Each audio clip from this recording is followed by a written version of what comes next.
Hi, this is your host, Quanisha Green, your Black Woman CEO coach and the founder of the Black Woman Rise movement, and welcome to the Black Woman CEO podcast, a podcast dedicated to helping Black women entrepreneurs to get paid to do what they love, own their time, and achieve financial freedom.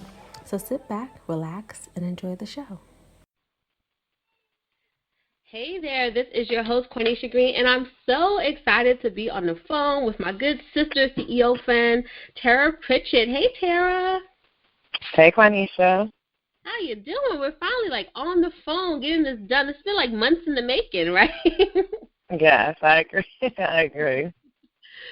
Well, before we jump into the interview, and as you all know, I love for guests to first even say who they be before we get into what they do, but I want to tell you how I met Tara. So it was suggested that I connect with you from Rosetta Thurman of Happy Black Woman, and she suggested that we connect because I was looking to write some guest posts, right? And that's how I reached out to you, and you were open to it, and then I totally got crazy with grad school at the time, but we still stayed connected, and then we met up in Delaware for lunch and had a really great kind of connection, live in connection meeting, and since then we've kind of just been in touch and supporting one another via email and guest posts on each other's websites and different things like that. So that's how I met you. So it's always the power of just reaching out and connecting with folks. It's so important, particularly when we have these virtual businesses. I agree. Yes. So I'm happy to let you all know and share Tara and her wonderful work that she does with Black women around confidence. So tell us, can you let us know who you be and essentially describing yourself, beyond what you do, because we'll get into that next. Okay. So who you be, I love when you say who you be instead of who you are. And I'll get more into that later since I'm an English teacher, the B versus the R. But it connects directly with what I do as a confidence coach, but who I be, essentially who I am, I would say, well, for one, I'm a Black woman. And for two, I would say who I am is I'm the queen of deep. Anything that's deep, that's me, right? I am a lover of Black girl magic, right? I'm a hip-hop head, but I'm also someone who feels called to empower and serve those around me in any way, shape, or form, right? However, I am the quietest person in the room, but I also can be the loudest person you'll ever meet, which is weird, but that's just who I am. I'm like a beautiful contradiction. I can make you laugh and cry all in one conversation, regardless of whether I'm just talking to you or a friend or a client. That's just who I am, right? That's just who God created me to be, right?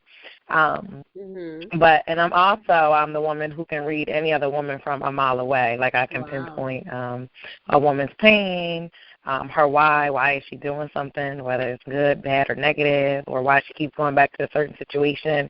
But I also can, read a woman's purpose, or even I can also look at, what a woman's next step should be, right? That's just who I am, and I would say that I'm gifted, I'm blessed. And I'm just grateful that God created me to be that type of Black woman, and it took me some time to accept who I be, which would lead me into not only who I be, but what I do. I love that. Thank you. And I love you said a beautiful contradiction, because I think we all are in different ways. Yeah, I agree. Depending on, you operate in and out or from different spectrums, depending on, my whole background with social justice and multiple identities. And that kind of stuff. So I love that you said that, and that you can, support women in doing that, which goes to me asking you, so what is your mission? What is it that you actually do? And tell us more about your work and this gift that you have to read a woman from a distance. So my mission, I feel as though what I've been called to do, by God, it's to empower other women, but mostly to eradicate low self-esteem, to help women overcome unworthiness, and most importantly, to help women with a lack of confidence. And I feel as though there's nothing you can do in the world if you don't have the confidence to do it, right? So essentially I help women get their ish together. I help them by doing that in three different ways. So I help them own their self-worth. I also work with women to help them attract better men. And usually I call it teaching women how to become more magnetic with men. And then I also help women step into their purpose. So some of my clients, I help them build their own brands, whether it be a personal brand or professional brand in terms of a business. So if other women like to coach, or they want to write a book, or they want to start a blog, especially if they want to help empower other women or girls in some way, then I would be the girl that you would call to help you get that underway. I know many of our listeners will need that, right? Because one thing that I talk about often in the Black Women CEO community is how do you feel? Do you feel worthy, right? How are you standing in that? And you need to be confident, right? As we know, to really take this walk as an entrepreneur and do well. So, you shared your area of expertise, but why do you feel that it's even important for women to do that, right? To stand in their confidence, to feel worthy, and even to be magnetic, right? Why is that even important? So I think it's important for women to be worthy, because so often as women we play all these different roles. And as even the first question you asked is who you be.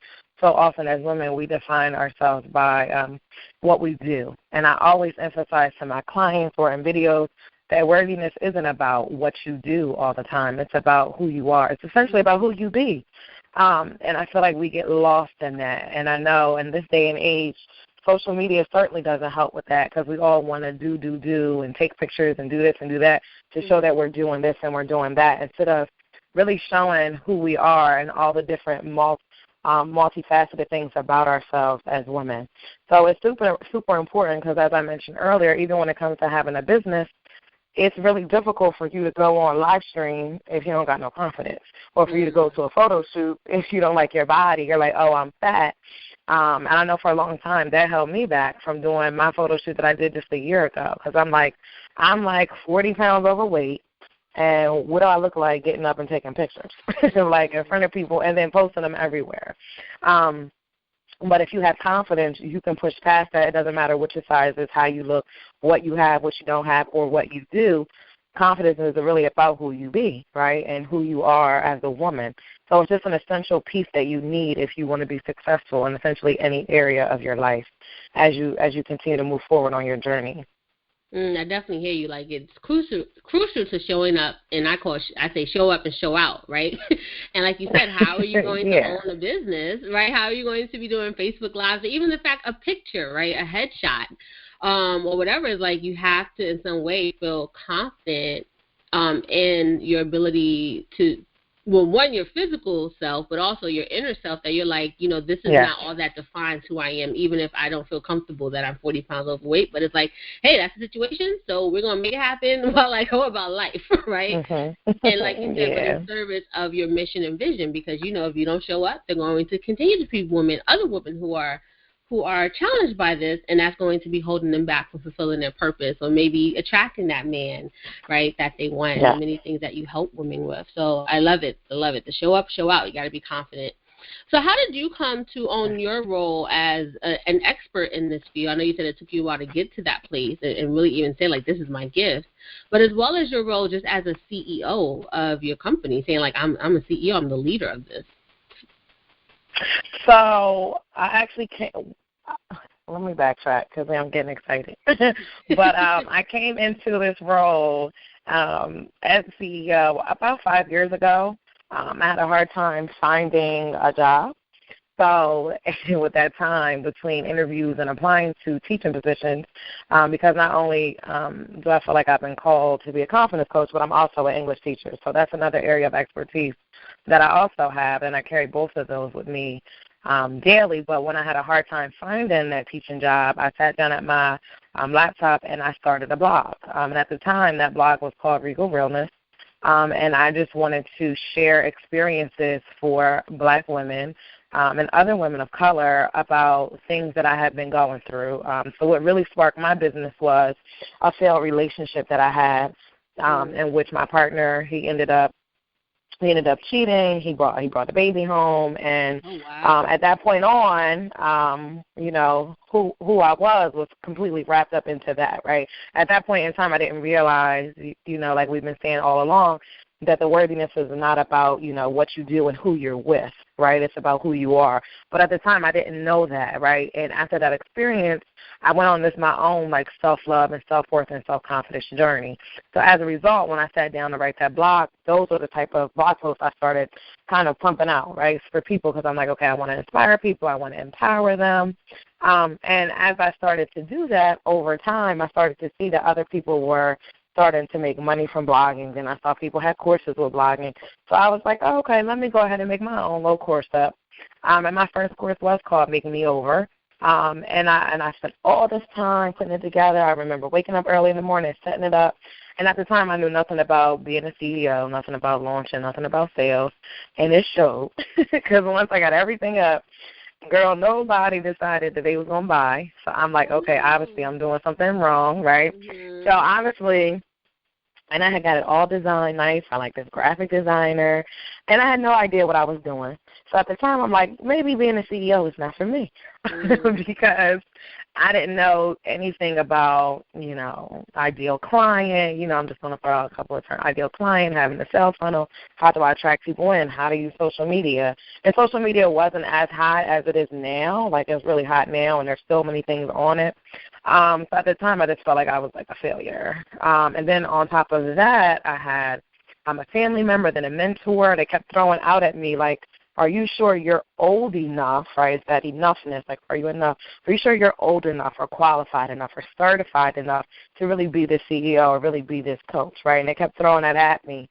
And as a result, obviously, my self-esteem was plummeting at the same time. So I'm like, okay, maybe this just isn't cut out. This being a CEO is not for me. And then that's when I decided enough was enough, and I hired my own, my first coach, and I did my first coaching program. And through learning from another confident and successful CEO is really where I started to learn how to own my own role as a CEO, because I saw the way she walked and she talked, and she was just like a diva, and she was really successful, but she had it in every area of her life. So being able to kind of watch her and how she worked her business is what really helped me figure out my ideal client, and then start to really own, if she can do it, then I can do it, and I can be the CEO, regardless of how old I am, regardless of what happened with that other program. I can still be confident, and I can still be a CEO. So that's what kind of turned it around for me once I did that program. What a journey. What a journey. I know. Yeah, take a deep breath. That was a lot that you went through and what you had to navigate, right? The relationships, feeling of confidence, coaches, all these pieces. But it's so important that I'm so glad you shared that, because there's a woman exactly where you are, right? And she's wondering, can I do this?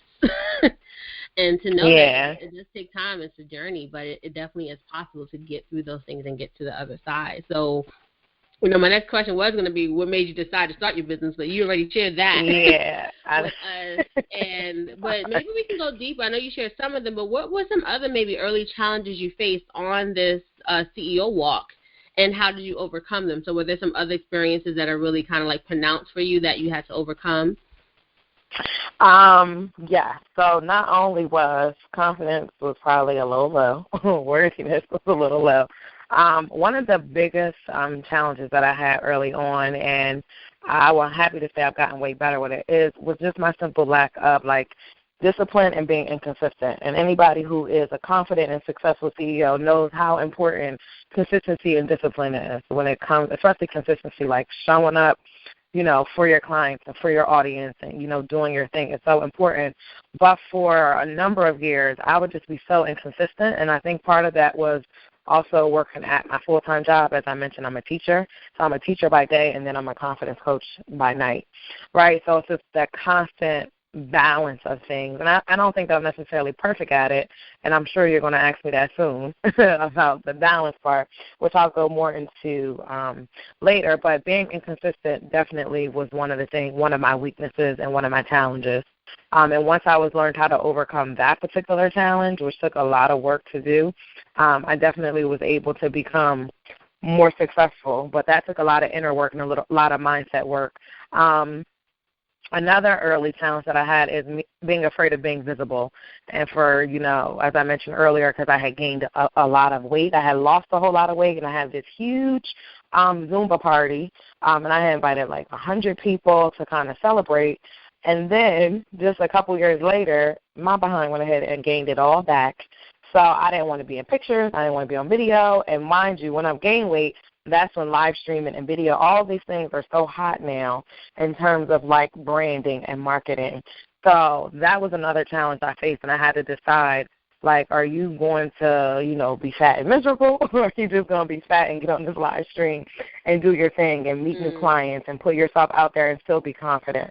So I had to really have that talk with myself about that. And then my last challenge would be is having a money mindset and not coming from like that poverty mindset or that lack mindset, and kind of changing my thinking about that. So one of the ways I was able to change a lot of these things is I mentioned I had a coach early on. I ended up hiring a brand and visibility coach, and her main focus was helping me make my brand in demand.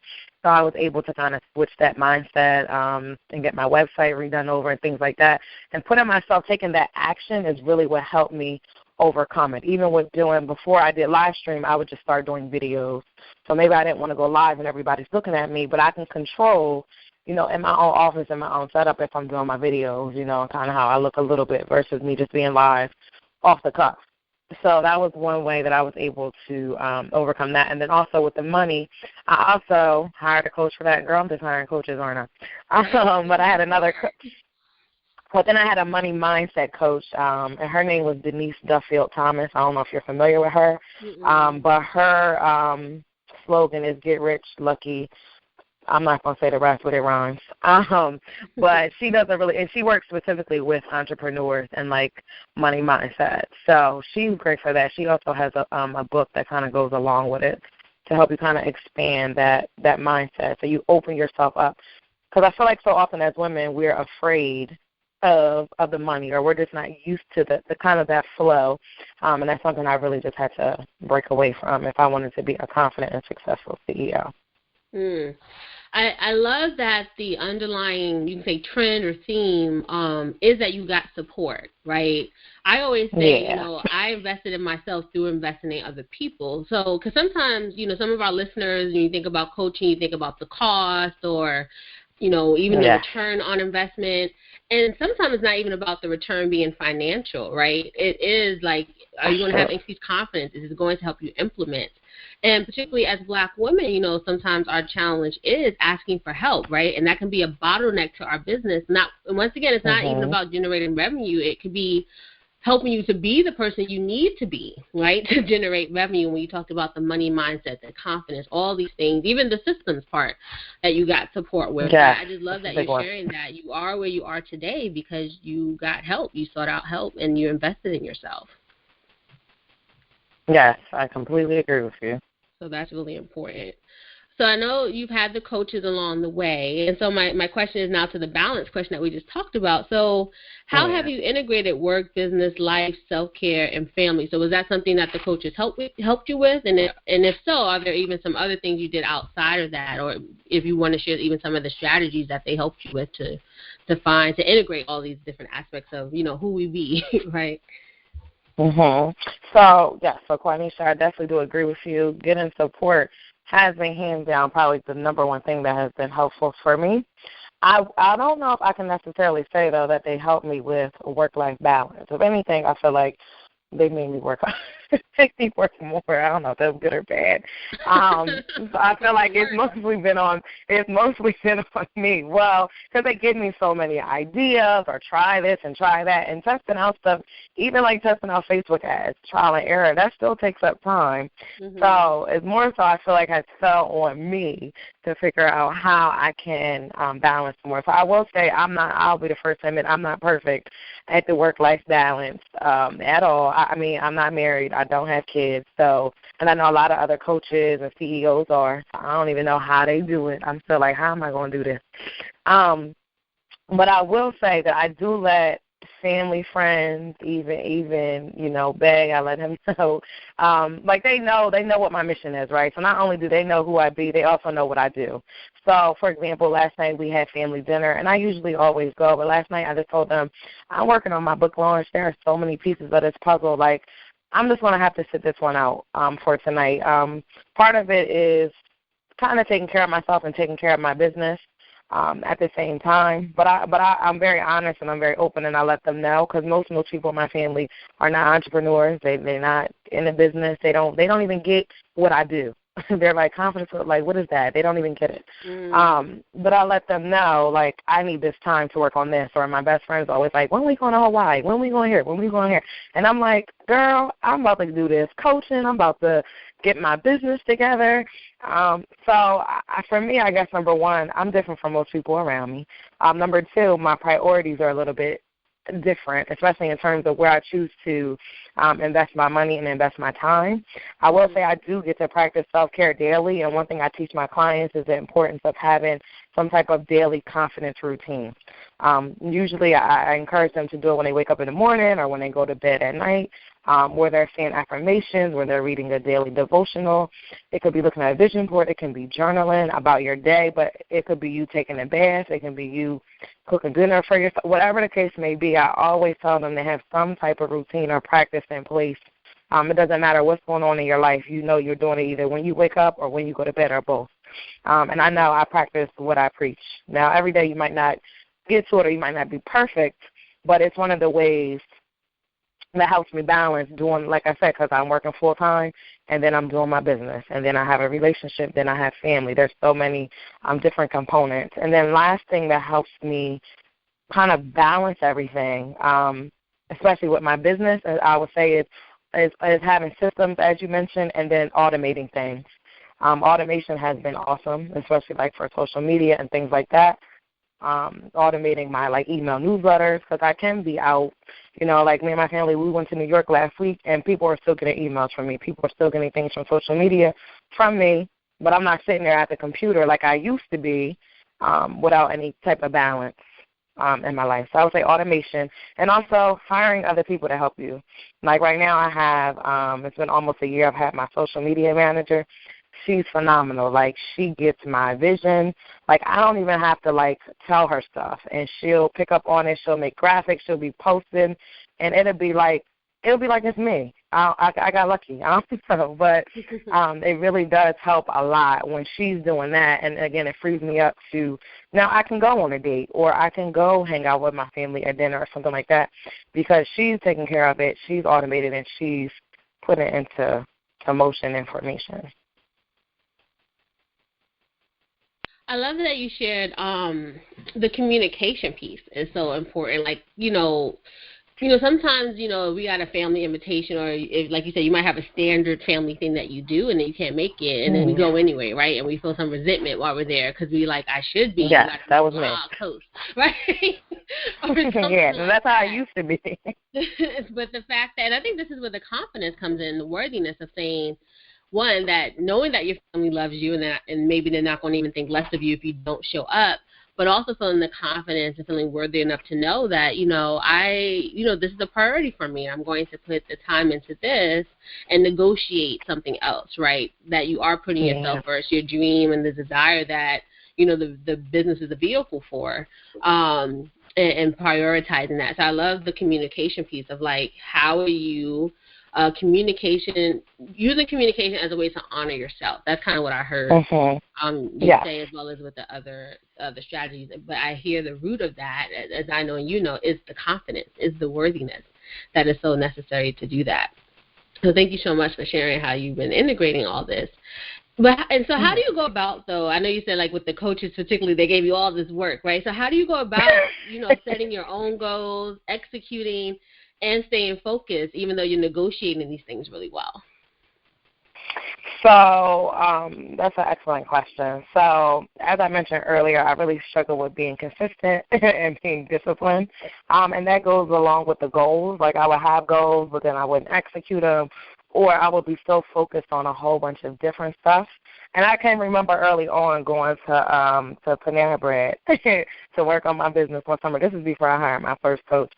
And I got so frustrated because at the moment I kept thinking, as a CEO, what should I be working on every day in my business?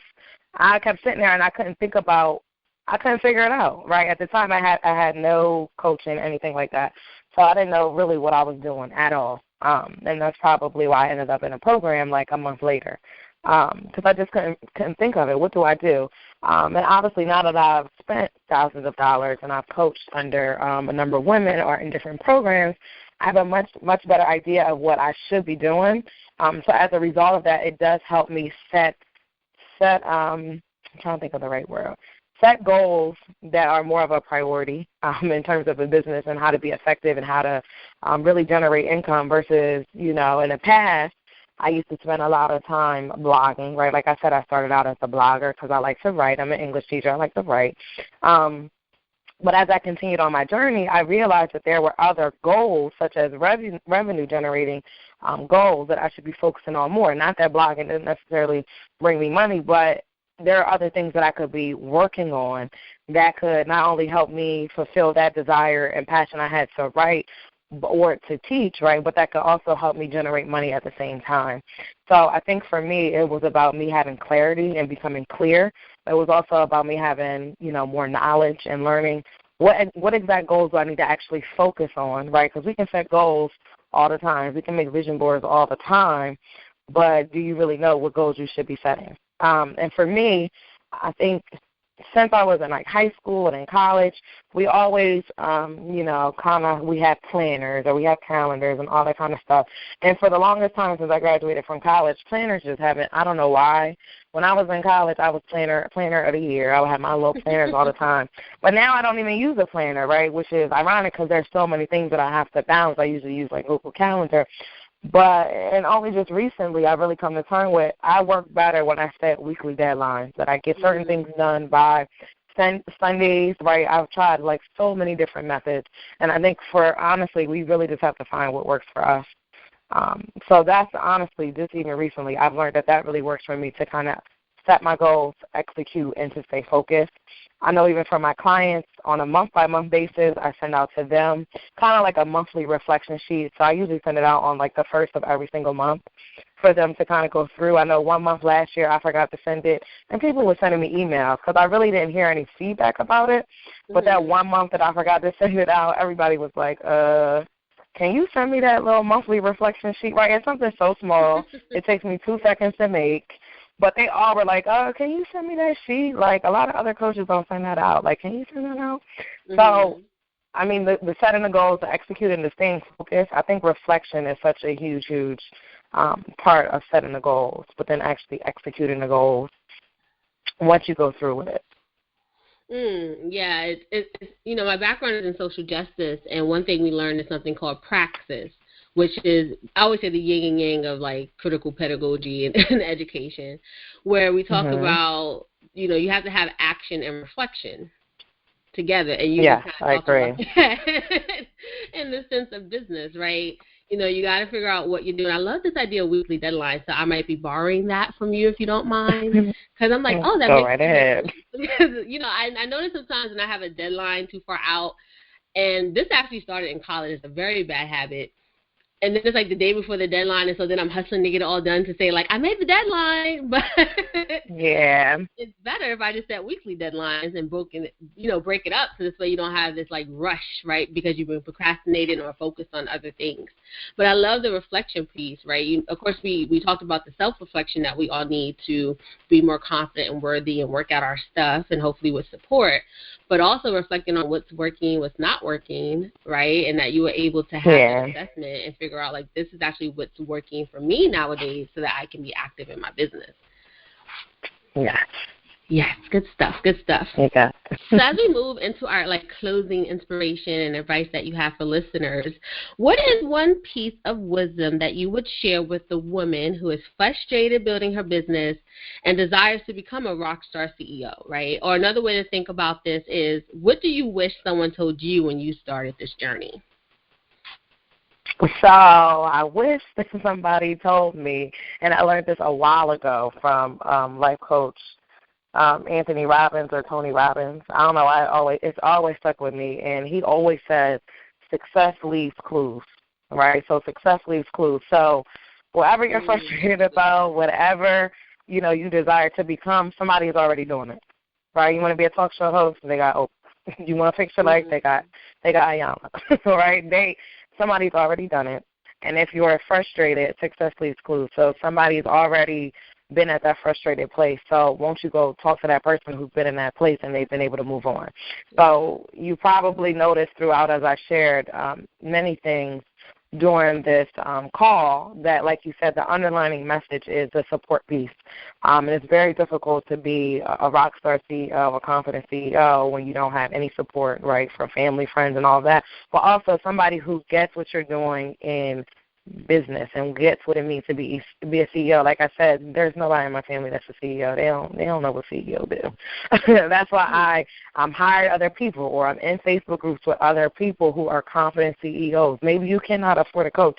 Get into a Facebook group with other people because people are doing free stuff all the time. Not saying you should be going out looking for free stuff, but people are doing free live streams full of value. They'll just sit on their couch, sit on their bed, and they're sharing those things. There's always a way to get unstuck if you look for the clues from other people who are already confident CEOs. I would recommend trying a coaching program if possible. I would really suggest hiring somebody one-on-one who can look directly into your particular situation, what you're doing. Granted, that's a higher price point, but obviously if that's too high for you, then start with download a freebie, watch a live stream, get connected to somebody that you really, really like. You like their style. Over time, you hopefully take some of those tips that they're giving out, see how you can generate a little bit of income, right, and then utilize that to invest in yourself. Because once you invest in yourself, right, then you're investing in your business, and you will begin to see a return on that investment, whether it's your confidence, whether it's with money, whether it's with you eventually being able to quit your job, or whatever your goal is. You'll be able to make some movement if you're learning from the best or learning from people who have overcome where you are. Oh, I love this. Such valuable advice. So I heard you saying start where you are, right? Like, no matter where you are, whether you have resources to invest or not. I always say, from my community organizing background, we always say there's two sources of power. There's time and money, right? Yeah. That you can utilize. And so if money is a challenge, which that's very real for many people, sometimes when I started out doing business stuff, entrepreneurship, I did it with direct sales and network marketing. And, sometimes there's this attitude of like, oh, if you're really serious, you'll find the money. And I always hated that because I'm like, no, some people really have situations where they might not be. Yes, they do. So it's like, start where you are. Like, start with the free stuff, right? But the key thing that you said was implement, right? So if you're on a free webinar and this person's like, do X, Y, Z, while maybe you can't pay for the detailed how-to that they're offering in their program, do what at least they said to do, right, and get some results. And then you can use that. You can leverage, right, this time, investment that you're putting in, and leverage it and invest in it, so then you can get the support. And I love that you said be in community. Right, that's another way that we can get support. There are so many Facebook groups, and some are so very many. active. Like I probably, some of so the masterminds that I've been in formally, right, because of the interaction in the group and the access sometimes even to the main coach or organizers of it. So it's almost like no excuses. I heard you saying like there's no excuse. Yeah, basically. To be frustrated basically, there's no excuse with the way that social media is set.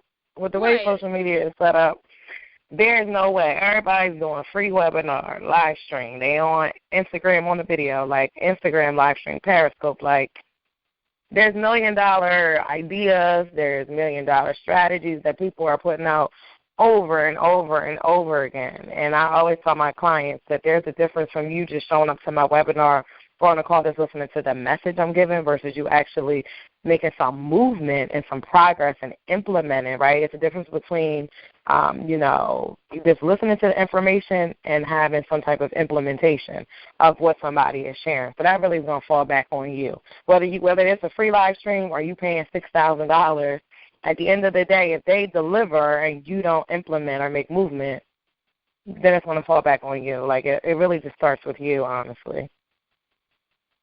So y'all heard it right from Tara, right? Don't be a motivation junkie, right? Stop consuming. Yeah. Go be a finisher. Go be an action taker. And there is no excuse. And no matter what your pocketbook has in it, or your purse, right? You can find a free resource, right? Or even if it's a book, right? A little course, $10 book, right? There's lots of books that teach strategy too, right? That you can go implement. That is true. Right? You can be in community. You can get support, and we just have to think outside the box about these things and leverage what we have so that then we can go from there. So you heard it. I agree. You can't say nobody didn't tell you that these things didn't exist. That's true, and I will agree. Books are. I don't know why I didn't mention that because I'm slow. But books are another. If you cannot afford a coach, books is obviously you need to find the right books. But books are a very inexpensive way to basically coach yourself or get knowledge, right? And my first coach that I told you that I ever hired, she always used to tell us, because it was a group of us, is that information will change the season of your life, right? Mm-hmm. She always told us that over and over and over again because she just believed it so much. And not only, obviously, she wrote like 20 books or something, like she wrote like 1 million books. But it's very, very true because the more you learn, the more you can earn, right? You learn more, then you can earn more, right? But if you're just stuck where you are and frustrated, then you're not going to be no confident CEO. You're not going to be no lucrative CEO. You have to get the information, do the implementation, and then you will start to see a return on that time investment and that money investment. I love it. Information will change the season of your life. That's great advice. So what's your personal mantra or motto or saying or quote that you live by? So my favorite mantra, I actually kind of have 3, so hopefully that's okay. They're short and sweet though. But I would say that I kind of live by 3 different truths, right? And which are basically the premise of my book, which is Born Fearless: How to Unleash the Confident Woman Within, which I've broken up into 3 different sections. But my mantras would be, the first one was about, like you mentioned earlier, about honoring yourself. But this one is more so about you honoring the calling that you feel like you have on your life, right? I feel like if you feel called to be a CEO, then there's a special calling you have on your life. Because everybody is not called to be no CEO. Because being a CEO is a lot of work. It's a lot of energy. It's a lot of sacrifice. You gotta put in a lot to do it. And I believe that when you honor that call, right, on your life to be that CEO, it's my belief that I believe that God will make sure you never, ever fall, right? As long as you're following what you've been called to do, he will make sure you never fall at all, right? My second one is based on when you are honoring that calling, if there is underlying baggage that you're carrying, like I mentioned earlier, that I didn't want to go on live stream, right, because I thought, I'm fat, I'm this, I'm that, I'm not old enough, I'm not good enough, right? If I'm carrying that around, all that negativity, right, then there's no way I'm going to be able to honor that calling, right? So think of this. When you forgive the past, right, the negativity that you're experiencing and you're feeling, it will never last. But as long as you're holding on to it, then it's going to be really hard for you to step up and honor that calling as that confident CEO. And then the last part goes back to, as you mentioned earlier, like the underlying, not only have I talked about support, but about honoring yourself and the worthiness piece. And really it's about loving yourself. Because at the end of the day, when you have a brand, you have a business, and you putting your face out there, you better make sure you love yourself because people are constantly going to be seeing you. And when you fall in love with you, there's nothing that you can't do. Whatever you put your mind to, you can do as a confident CEO. But until you get to that place, you're going to struggle when it comes to your business and even when it comes to your own personal life. I love this, I guess, orientation that you have to life. And I can't wait to get my signed copy of the book to read more. Because this is a constant journey, right? We reach different levels. Yeah, of this. It is. That's why I still invest in the time to read about self-love and worth. Because, you learn different things from different people and their life experiences, or even just new exercises, right, that helps you think differently. Yeah, I agree. I loved everything that you shared. So what is your number one success strategy or tip that you would give to, women who are in these early phases of building a business? So my number one success strategy and tip would be to kind of sum up everything that I've shared on the call is really to just to go back to what I mentioned even before, is to really just know who you are, right? Before you can get to the CEO, hit the confident part up first, right? Know who you are and know that that's enough, right? And when you know that it's enough, the more of you that you'll bring to your business, the more of yourself you will bring to your brand, right? It's going back to the who you be. It's about you being authentic. And the more people will gravitate towards you, they will want to be your client. They will want to work with you. They'll be like, oh, my God, I saw you doing this and that. The more you step into the fullness of who you are. But in order to do that, you got to know who you are. And you have to know that that's enough. You don't have to do more. You don't got to, get more of this, more of that, or do more of this or more of that. Just being who you are and just being who you be, right, it's simply enough, right? And when you bring that to the table, it just really makes you glow. It makes you magnetic, right? It makes you fierce. It makes you confident. So really the first step in all of this, I would say, is doing the inner work. And as a confident CEO, there are so many like coaches and programs popping up all over where a large part of it is just doing the mindset work, as they like to call it. And it's really that inner work, getting that confidence together. And when you work on the inner stuff, then on the outer level, then that business can start to flourish and it can start to shine. Like as I mentioned earlier, it's hard to sell something to somebody when you don't got no confidence in yourself, let alone your product or program. Or it's hard to pitch yourself, to be on a podcast when you don't even believe what you're saying is worthy of even being on somebody's radio show or on our podcast. Or it's hard to do a photo shoot if, you're thinking on the inside, oh, my God, I'm so fat and this looks a mess. Or even doubting yourself about being on a live stream, right? So, again, point blank, know who you are, know it's enough. You simply got to be fierce, right? And that's why my book is called Born Fierce. That's why I changed my old name for my business was Rico Realness. And I'm like, I know I need something more powerful, something that's stronger. And I thought about it over and over again. What would be super powerful? And then that's when I eventually got to Unleash Your Fierce, right, which is now the name of my business. It's now the name of my brand. And since I've honestly switched it, things have flowed so much better, right, because I needed something more powerful. Just like a lot of ladies listening, you need something more powerful in your life as well. And it's probably that fierceness, and you need to bring it full force. So it starts with you personally, and it'll overflow professionally, and that's how you become the confident CEO. Woo, powerful stuff, y'all. I took lots of notes, so I hope you all are taking lots of notes as you listen here. So I know you shared the news site, but how can people stay connected? How do they, join in and just unleash your fears? I love that, by the way. I don't know if I told you that. Because I always, one thing I think very early on when I started with the whole sister in charge, Black woman rise, take charge of your life, I used to end my email saying live fiercely. Right? Oh, really? I never noticed that. Okay. Be a force. I never knew that. And I used to say that a lot. And so, it's really ideal. Like, how can you live a fierce life? Like, to me, that's like being unafraid and bold and just, yeah. And it goes back to that confidence, right? Really standing in your power and being unapologetic about it. So fierce has all these kind of, positive connotations, powerful connotations for me. So I'm like, yes, unleash it. Unleash your fear. So how do people get connected with you and even get the book, right? I know I want to make sure this book gets out there. Yeah, so there are a number of ways. So for one, you can head over to unleashyourfierce.com and check out my website. You can go on there and download my free ebook on there's a free ebook on there called Owning Your Fierce, right? That you can download. My actual book, Born Fierce, How to Unleash the Confident Woman Within. You will be able to purchase that in April.